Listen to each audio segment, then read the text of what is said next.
Doverus 3 was a planet with no seasons, no oceans, no trees, only light. Scorching, relentless light from a burning blue dwarf star Centaurus 5 that scorched every exposed surface. Humans couldn't live on the planet's surface. They hid inside underground technical stations, only emerging to maintain or harvest energy from solar arrays that stretched for thousands of kilometers. This was where humanity extracted the purest resource they had ever claimed from the cosmos: raw radiation. And yet, among these vast solar fields, one man existed who had no interest in glory. His name was Lior. Once hailed as a genius, he was the lead engineer of Project Helion Core, one of Earth Central's most classified initiatives. That project aimed not merely to harness solar energy, but to become it. They sought to reconfigure human cells to absorb and metabolize solar radiation like plants, but for military-grade evolution. Soldiers who wouldn't need food. Engineers who could survive in planetary deserts without shelter. Selected humans who no longer depended on conventional survival. But the cost of that future was 13 deaths. And one man left behind. Lior's cells didn't die. Didn't burn. They opened. They consumed light on a molecular level, like a dying man drinks water in a desert. And they didn't stop. His body became a slow-reacting core, continuously generating internal heat like a miniature star. He didn't need food. He didn't need sleep. But he had to avoid others because with prolonged touch, he could burn skin, or disrupt circuitry with his electromagnetic field. He was a walking nuclear reaction. Something humanity created but could no longer contain. And so, they exiled him. Sent him to the fringes. Called it a transfer. He chose Station E17, at the dark pole of Doverus 3 where the sun never reached during nighttime. For 3 years, he lived alone, surrounded by auto systems and routine reports. By day, he locked himself in cold isolation chambers. By night, he emerged to calibrate spindles, align reflectors, monitor radiation levels. No one disturbed him. No one had to endure him. And he harmed no one. But that night, everything changed. An emergency alarm sounded in the command module. A red message flashed on screen: biological anomaly detected, Sector 4, restricted zone decommissioned since 2191, potential bio-intrusion. Protocol said to report it. But he didn't. He grabbed a portable medkit, donned a thermal cloak, and left. Not because he thought he was a hero, but because he had once been human. And a part of him still refused to die. Sector 4 lay deep in the old ring belt, long deactivated due to radiation leakage. Its pipes had rusted, walls moldy with frost-condensed vapors over years of disuse. Every step Lior took echoed like in the belly of a dead ship. The main door was locked with legacy access codes, but he still held chief engineer clearance. As the sliding door creaked open, stale ozone-scented air spilled out. And in the flickering backup light, he saw a figure. Not human. Taller. Slender. Bones pronounced beneath dark violet skin. She, or rather it, for he wasn't yet sure, was curled up beneath an old photometric scanner. Burn marks stained the floor around her, as though light had pierced the walls and scorched everything in its path. She breathed in shallow gasps, each rasping through a scorched throat. Her skin wasn't red like a burn victim's. It was cracked like shattered ceramic, revealing soft, melting silver tissue beneath. Her eyes were shut tight. Her whole body trembled.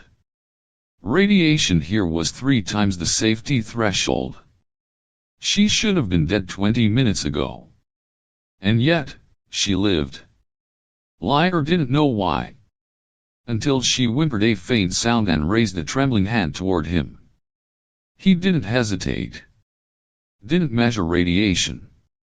Didn't call for backup.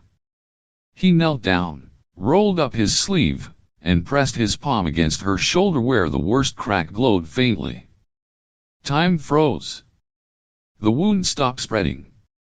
The gray-silver burn recoiled. Blood ceased seeping.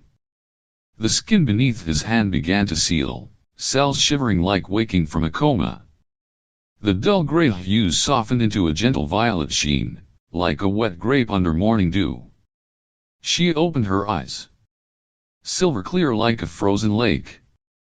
She looked straight at him. No fear. No panic. Just astonishment. Her voice was faint, fractured, like someone unused to human speech. You are human? Lior nodded, throat tight with a feeling he hadn't known in years. She tried to swallow, lips cracked and bleeding.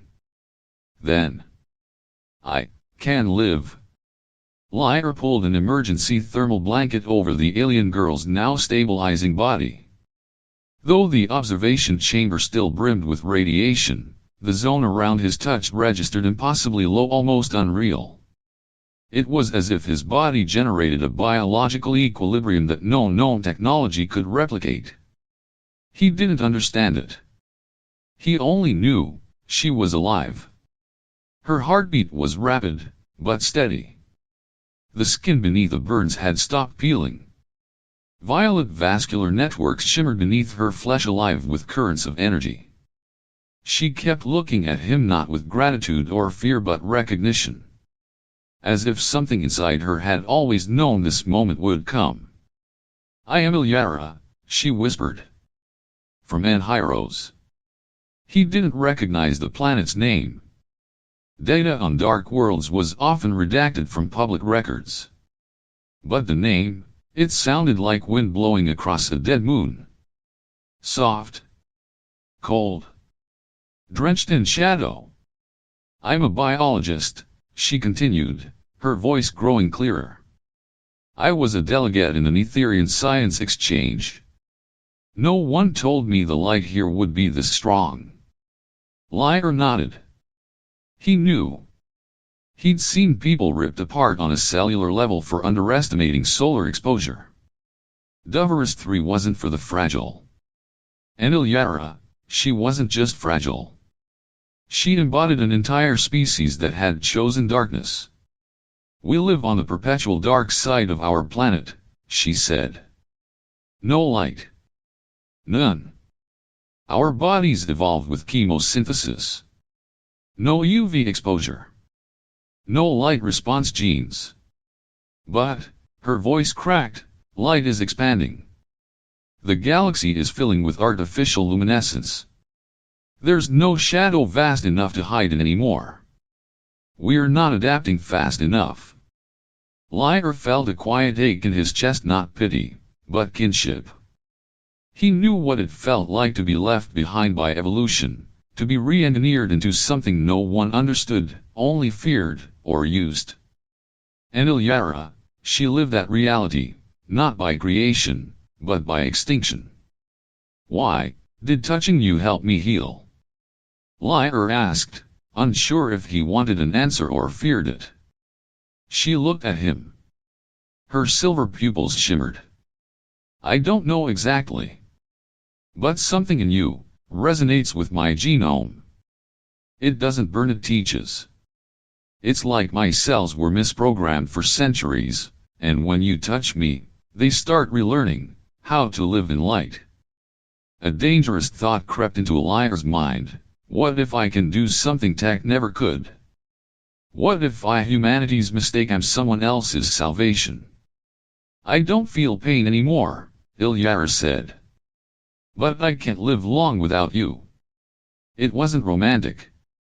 It was biological. Cold. Clear. But Lior's heart beat harder anyway. You want me to stay? He asked. Not want, she replied. Need. After 45 minutes without your presence, my cells revert. The light begins killing me again. But with continuous contact, the adaptation process stabilizes. I might eventually adjust. Lior nodded slowly. Her breathing evened. The skin beneath the blanket reflected faint light, no longer ruptured. But he knew this couldn't last. They needed to leave. But bringing an alien dependent on human contact back to the main station would be political, biological, and military suicide. He had hidden himself to avoid attention. If they knew, if Earth Central found out, he and she would become specimens. "I'll take you to the auxiliary station," he said. "There's a programmable light chamber. I can set it to minimum levels. We'll stay there. For now." Eliara said nothing. She just nodded and gently touched his wrist. The touch was light, but unlike anything he'd ever felt. Not electric, not warm, but a kind of harmonic convergence. Like something deep inside him had stopped resisting and started resonating. And in that moment, Lior knew, if he had once believed himself the last failure of a forgotten experiment, then at least now, he was no longer alone. Auxiliary Station E17 had an old light control room once used to simulate varying radiation levels for energy equipment. Now, it became Eliara's shelter. Lior had dimmed the light levels to nearly zero. Inside that space, she lay on a thermal-resistant mattress. Her skin had fully healed, unblemished, as if it had never been scorched. But the recovery wasn't entirely natural. He knew, after about 45 minutes without direct contact, gray patches began to form on her limbs again, and her breathing would grow shallow and erratic. Each time he touched her, even just wrist to wrist, her vitals stabilized again. Lior began documenting everything. Not to publish or boast, but because he himself couldn't believe it. He measured every change, her heartbeat with and without him, her radiation tolerance, the activation levels of her cellular proteins. All data pointed to one thing: his biological presence was teaching her body how to survive in light. A resonance mechanism that no machine could simulate. But the stranger something is, the harder it is to hide. 3 days after bringing Eliara in, Lior noticed Earth Central's monitoring systems began detecting anomalous heat and electromagnetic interference around E17. Orbiting satellites scanned and recorded bias signatures that didn't match any existing database. Then, the first message arrived. Earth Central requests immediate field inspection of E17 suspected Class 3 bioanomaly. Biogenetic response unit arriving within 36 hours. Lior stared at the message, heart going cold. They had caught wind of something. And when Earth Central took interest, nowhere was safe anymore. His experience with Helion Core taught him well: what they didn't understand they dissected. What they couldn't dissect they destroyed. Eliara stepped out from behind, barefoot and silent. Light shimmered gently across her silver-violet skin, making her look like a living dream from a different reality, one not everyone was brave enough to enter. "They've found us?" she asked, calm. "Not everything," Lior replied. "But they're coming to see it for themselves." Eliara didn't panic. She simply sat down and looked into his eyes. "When you touch me, a part of me isn't me anymore.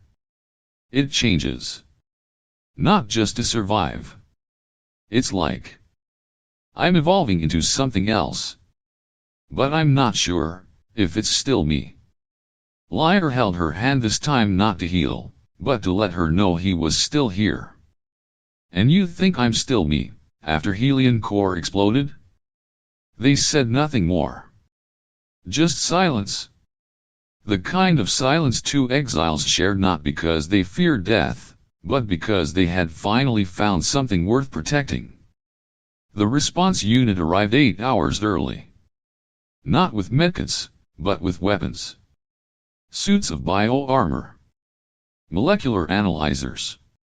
Their leader, a woman with silver hair and AR lenses, introduced herself as Dr. Sarah Malin, Chief of Molecular Biology at Earth Central. They didn't break in. Didn't use force. They simply observed. Lior was asked for blood samples, tissue, genetic logs. Eliara was scanned entirely. Her gaze as they swept beams across her body wasn't one of fear, but of contempt. Like a wild creature caged not by walls, but by the arrogance of its captors. Then came the inevitable.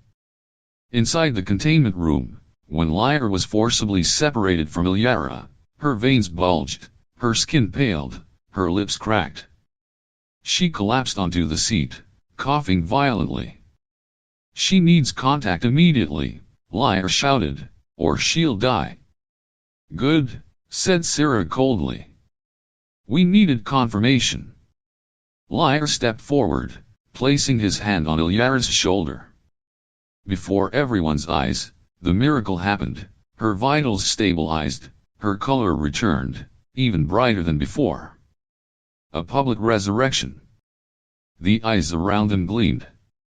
Not with wonder, but with ambition. Sarah recorded into her neural pad. Confirmed cross-species biological synchronization. Military application potential, extreme.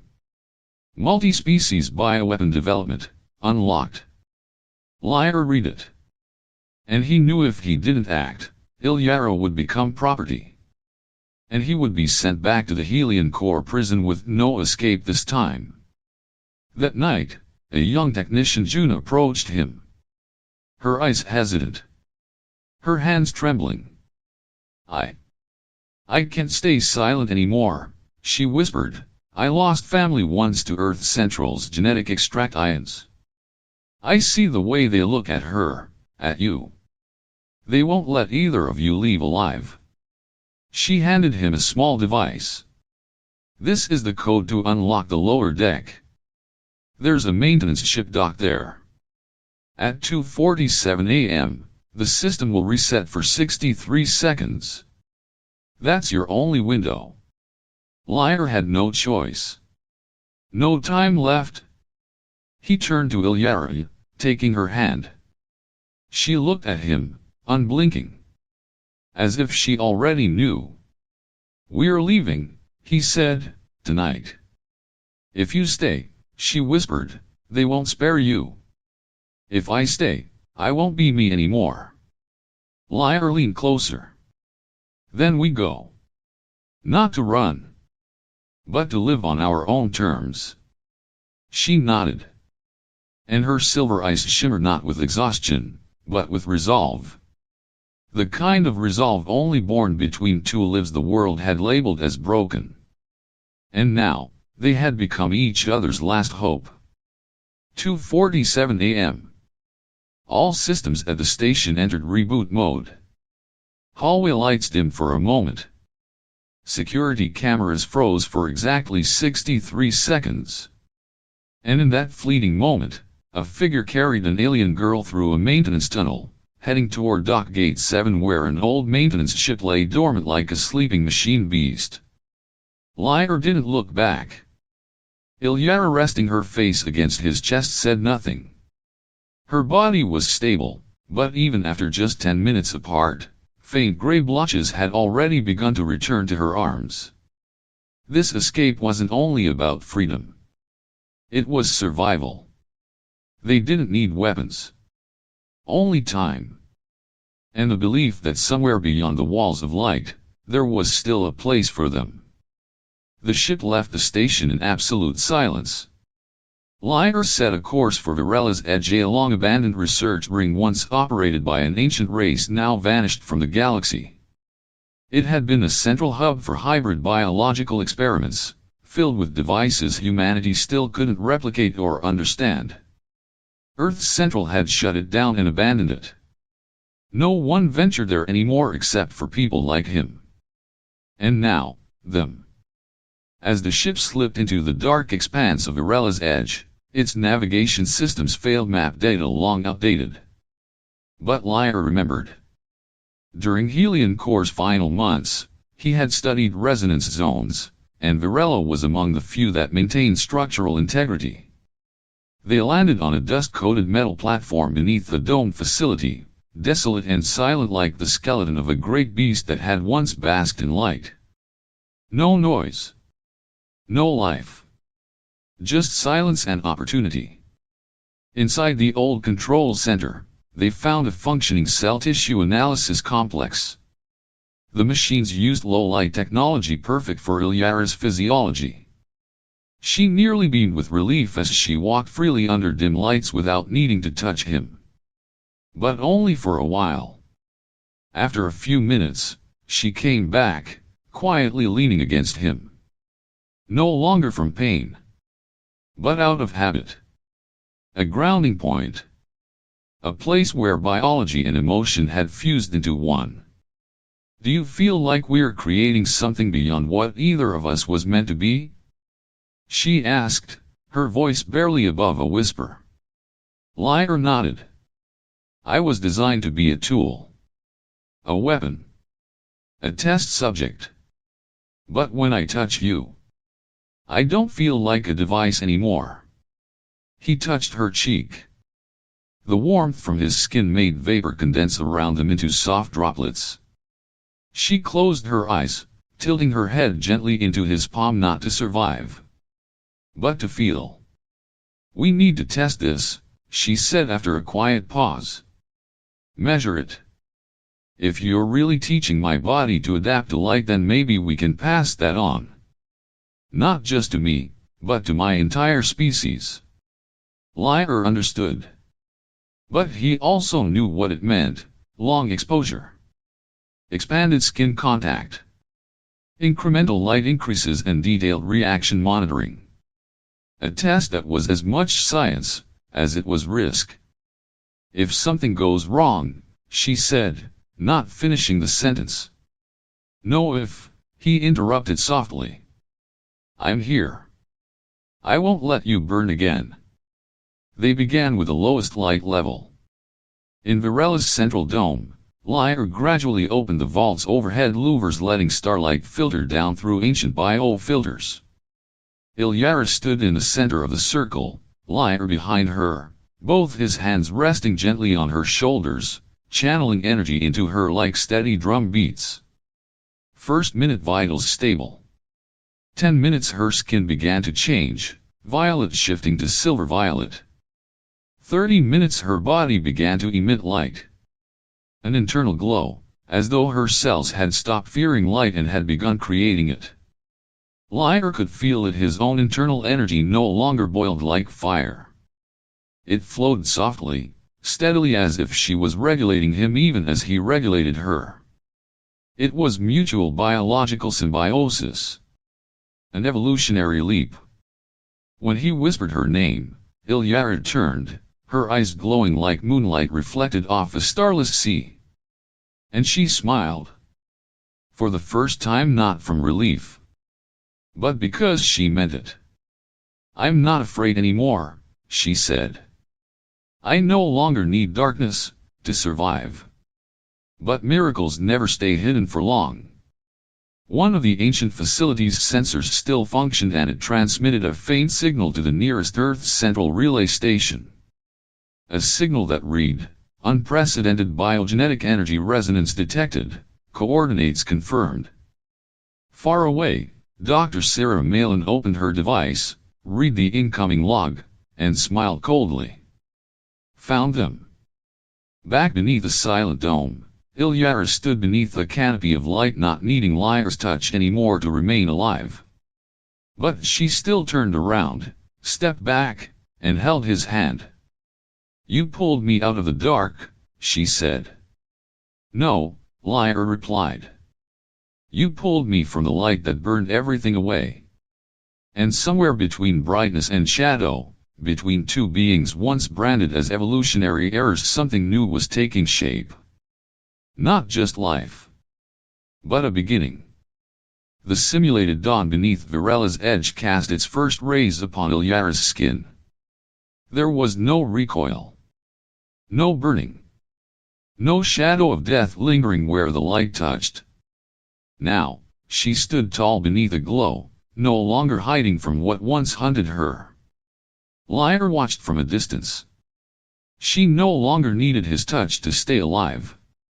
And yet, his heart still untouched by the searing chaos of Helion Core's legacy was drawn to her by instinct, by something deeper. They had crossed the boundaries of species, of mechanics, of light and shadow. What he never expected was to feel peace. The thing he had once feared, light, was now something they shared. No longer a threat. Now a breath of life. The warning sirens broke the stillness like a blade through silk. Emergency alarms pulsed. Screens flashed the unmistakable message: incoming Earth's central vessel. A large one. Far too big to be a scouting unit. Far too precise to be coincidence. Lior clenched his fists. He knew this would come. He knew the world behind them wouldn't leave anomalies alone, especially not the ones they couldn't control. And now, they were out of time. Eliara stepped forward, eyes still shimmering like starlit glass. "They've arrived?" she asked without fear. "Yes. And this time, they won't ask questions. They are not here to observe. They are here to claim. To carve. To catalog." Eliara bowed her head for a moment. But when she looked up, her gaze was unshaken. "Then let them see what they will never understand." They ran through the cracked halls of past relics of a species long gone. Broken walls, mossed control panels, thick with quantum dust. The station itself, half dead, seemed to hold its breath. The enemy's boots clanked behind them, Earth's Central's elite, echoing through the corridor. The main gate had been breached. Their weapons were charged and ready. Lior shoved Eliara into a domed chamber, once a bioresonance room. The light inside was concentrated. Intense enough to incinerate most living forms. "You won't withstand this light," he said, gripping her arm. "No," she said softly. "Let me try. Alone." "Eliara. Trust me, Lior."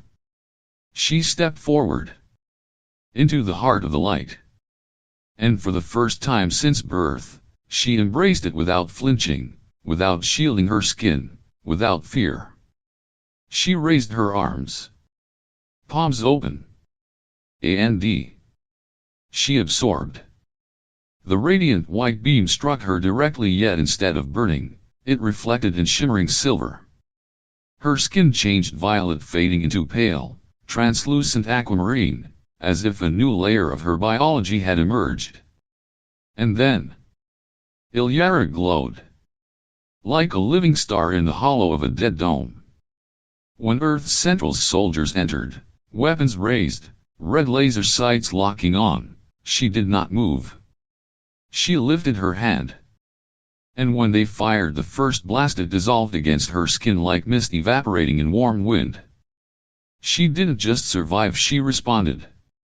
A pulse of light surged from her palm, not to destroy, but to disarm. All electronics scrambled. Shields flickered out. A soldier screamed. "What is she?" Lior stepped from the shadows. His voice was calm, firm. "She is the answer to a question you've never dared to ask." Dr. Sarah Malin appeared at the rear, her expression tightening at the sight of them, untouched by radiation, unbroken by separation. "You are a threat to the biological balance of the Interstellar Alliance," she declared. "You were never meant to exist outside containment." Eliara said nothing. She walked forward. Light radiated gently from her form. She placed her hand on Sarah's wrist. No attack, no resistance, just a touch. And the doctor froze. Her skin warmed not from radiation, but from within. A strange sensation. Soothing. Like a parched system receiving its first drop of understanding. This isn't a weapon, Eliara said. It's evolution. And you can choose, embrace it, or destroy yourselves clinging to a system already obsolete. The confrontation ended not with blood, but with silence. Earth Central withdrew after receiving live data from Eliara's sensors and Lior's genetic analysis. They were no longer anomalies. They were prototypes. And, more frighteningly, they had evolved without human intervention. 6 months later. At the edge of a planet with stark divisions between night and day where shadow met sunlight, a new settlement bloomed. Not of humans. Not of Netherian. But of both. Creatures with silver eyes and soft violet skin walked beneath filter domes. Beside them were human engineers, bearing subtle mutations that regulated their own light metabolism. And at the center of this garden of illumination stood Lior and Eliara. She held his hand. They no longer needed each other to survive. But they still chose to be together because they wanted to. Are you still afraid of the light? Lior asked. I never feared it, Eliara replied. I only feared, it wasn't meant for me. She turned, her eyes radiant. But you saved a place, for me to stand in. And together, they stepped out into the soft morning glow, no longer test subjects, no longer anomalies, only two souls who had chosen their path, guided by nothing but the truth of their own hearts.